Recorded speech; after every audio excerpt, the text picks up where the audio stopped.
잠언 14장 1절에서 19절 말씀. 지혜로운 여인은 자기 집을 세우되 미련한 여인은 자기 손으로 그것을 허느니라. 정직하게 행하는 자는 여호와를 경외하여도 패역하게 행하는 자는 여호와를 경멸하느니라. 미련한 자는 교만하여 입으로 매를 자청하고 지혜로운 자의 입술은 자기를 보전하느니라. 소가 없으면 구유는 깨끗하려니와 소의 힘으로 얻는 것이 많으니라. 신실한 증인은 거짓말을 아니하여도 거짓 증인은 거짓말을 맺느니라. 거만한 자는 지혜를 구하여도 얻지 못하거니와 명철한 자는 지식 얻기가 쉬우니라. 너는 미련한 자의 앞을 떠나라. 그 입술에 지식 있음을 보지 못함이니라. 슬기로운 자의 지혜는 자기의 길을 아는 것이라도 미련한 자의 어리석음은 속이는 것이니라. 미련한 자는 죄를 심상히 여겨도 정직한 자 중에는 은혜가 있느니라. 마음의 고통은 자기가 알고 마음의 즐거움은 타인이 참여하지 못하느니라. 악한 자의 집은 망하겠고 정직한 자의 장막은 흥하리라. 어떤 길은 사람이 보기에 바르나 필경은 사망의 길이니라. 웃을 때에도 마음에 슬픔이 있고 즐거움의 끝에도 근심이 있느니라. 마음이 굽은 자는 자기 행위로 보응이 가득하겠고 선한 사람도 자기의 행위로 그러하리라. 어리석은 자는 온갖 말을 믿으나 슬기로운 자는 자기의 행동을 삼가느니라. 지혜로운 자는 두려워하여 악을 떠나나 어리석은 자는 방자하여 스스로 믿느니라. 노하기를 속히 하는 자는 어리석은 일을 행하고 악한 계교를 꾀하는 자는 미움을 받느니라. 어리석은 자는 어리석음으로 기업을 삼아도 슬기로운 자는 지식으로 면류관을 삼느니라.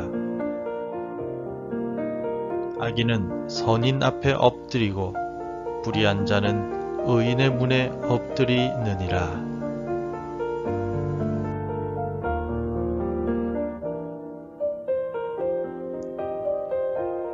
위인들에 관한 책들을 보면 위인들은 자신을 희생하여 국가나 사회를 지키고 바로 세우는 모습으로 묘사되곤 합니다. 어릴 때부터 꿈을 분명하게 가지고 그 꿈을 이루기 위해 부단히 애를 쓸 뿐만 아니라 성실하게 실력을 키운 위인들은 자신들을 필요로 하는 시기에 자신의 실력을 발휘하여 가정을 구하고 사회와 국가를 튼튼하게 세웁니다. 그러나 잘 세워져 있는 가정이나 공동체나 국가를 한순간에 무너뜨리는 사람들도 있습니다. 조선시대 임진왜란 역사 중에 이러한 두 종류의 인물이 있습니다. 한 인물은 약한 조선 수군을 강하게 세웠고 또 다른 한 인물은 강하게 세워 가는 곳곳마다 승리하던 조선 수군을 완전히 파괴시킨 인물입니다. 오늘 본문에서도 지혜로운 사람과 어리석은 사람을 비교하면서 지혜로운 사람은 세우는 길을 걸어가는 사람이며 어리석은 사람은 파괴하는 길을 걷는 사람이라고 표현하고 있습니다. 먼저 본문은 지혜로운 사람과 어리석은 사람을 구별하고 있습니다. 본문의 2절을 보십시오. 정직하게 행하는 자는 여호와를 경외하여도 패역하게 행하는 자는 여호와를 경멸하느니라. 잠언에서 반복적으로 나타나는 중요한 주제는 지혜인데 지혜는 여호와를 경외하는 데서부터 시작됩니다. 2절의 정직한 자는 여호와를 경외하고 하나님의 살아계심과 감찰하심을 항상 기억하는 지혜로운 사람입니다. 하나님께서 나를 보고 계시기 때문에 매사에 조심하며 주의 율법을 묵상하고 순종하는 사람입니다. 반면에 어리석은 사람은 패역한 사람이라 표현합니다. 이 패역이란 말은 히브리어로 루즈라고 하는데 비뚤어진다는 뜻과 떠난다라는 의미를 가지고 있습니다. 즉 하나님을 마음에 모시지 않고 하나님으로부터 떠난 사람, 하나님과 상관없는 사람이 패역한 사람이며 어리석은 사람입니다. 이러한 사람은 하나님을 무시하고 경멸하는 사람입니다. 잠언의 말씀은 여호와를 경외하는 정직한 자, 지혜로운 자가 되어야 한다라고 우리에게 권면하고 있습니다. 왜 잠언은 여호와를 경외하는 지혜로운 자가 되라고 가르치고 있습니까? 1절을 읽어보겠습니다. 지혜로운 여인은 자기 집을 세우되 미련한 여인은 자기 손으로 그것을 허느니라. 지혜로운 자는 세우는 자이기 때문입니다. 1절에서 가정을 올바로 세우고 3절에서 자기 자신을 지키며 4절에서 소득을 얻으며 매사에 선악을 분별하고 신중하게 말과 행동을 합니다. 이러한 모습을 통하여 지혜로운 사람은 자신의 가정과 일터와 사업장과 인생을 든든하게 세워갑니다.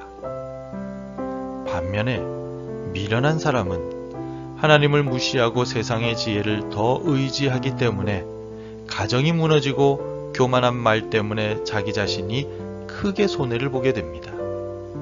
또 게으르며 어리석어서 애써 쌓은 세상의 영광도 한순간에 망치게 되고 결국에는 15절의 말씀과 같이 세상의 말을 믿음으로 인하여 모든 것을 파괴하고 맙니다.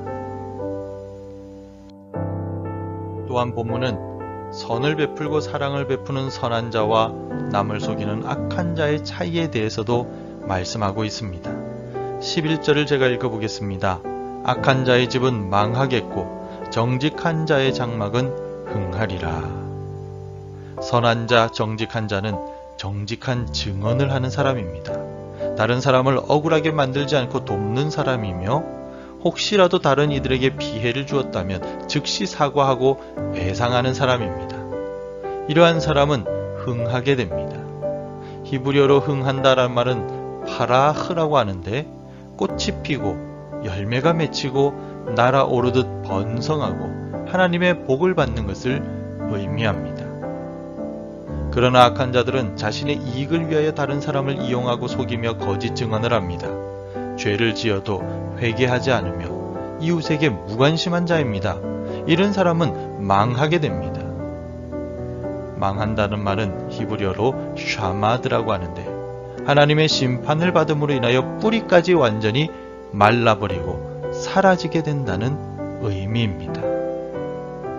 그러므로 우리는 세상 모두가 악하다고 하여 세상을 따라 살아가는 것이 아니라 거룩하신 하나님을 닮아 거룩하고 정직하게 그리고 선하게 살아가야 합니다. 어두운 세상의 빛이 되어야 합니다. 그리할 때 하나님께서 우리의 선한 말과 행동에 복으로 갚으시고 부흥하게 하십니다. 오늘 우리는 어떤 삶을 선택하여야 하겠습니까? 지혜자와 선한 자는 하나님을 경외하며 주의 말씀에 순종함으로써 가정과 교회와 나라를 세우는 길을 걷는 자입니다. 미련한 자와 악한 자는 하나님을 무시하고 세상만을 쫓아다니다가 결국 세운 모든 것마저 파괴하는 길을 걷는 사람입니다. 지혜자의 삶, 선한 자가 걷는 길을 걸어가며 하나님을 경외하고 말씀을 읽고 순종함으로써 하나님께서 주시는 행복과 평안, 부흥을 누리는 우리와 우리 가정과 우리 교회가 되길 소망합니다. 기도하겠습니다. 하나님, 오늘 하루도 시작합니다. 시작하는 이 첫 걸음을 하나님께 시간을 올려드리고 하나님을 경외하는 지혜로운 자가 되기를 원합니다. 우리의 마음과 정성을 받아주시고 오늘 하루 하나님께서 은혜를 주심으로 행복하고 또한 세우는 길을 걸어가는 복된 인생이 되게 도와주옵소서. 하나님을 경외하며 살아가기를 원하오니 우리의 인생과 우리의 가정과 우리의 직장과 우리 교회가, 이 나라가 우리로 인하여 부흥하고 성장하는 축복의 통로가 되는 우리 모두가 되게 축복하여 주옵소서. 오늘 하루도 여호와 하나님을 잘 섬기며 말씀대로 순종하는 복된 날이 될 수 있도록 하나님께서 지켜주시고 보호하시며 인도하여 주옵소서. 특별히 우리 자녀들의 앞길을 인도하여 주시어서 공부할 때나 직장 생활할 때나 아르바이트 할 때나 직장을 준비할 때나 결혼 생활 중에 있거나 무엇을 하든지 믿음 안에서 떠나지 않고 하나님을 경외하는 복 있는 자녀들이 되게 축복하여 주시옵소서. 감사드리오며 예수님 이름으로 기도합니다. 아멘. 함께 기도해 주시기 바랍니다. 하나님을 경외하며 말씀에 순종하게 하소서. 교회 직분자들과 교육부에 은혜를 주옵소서. 세계 선교를 위해 수고하는 종들을 지켜 주옵소서. 오늘도 말씀과 기도로 하루를 시작하시기를 바랍니다.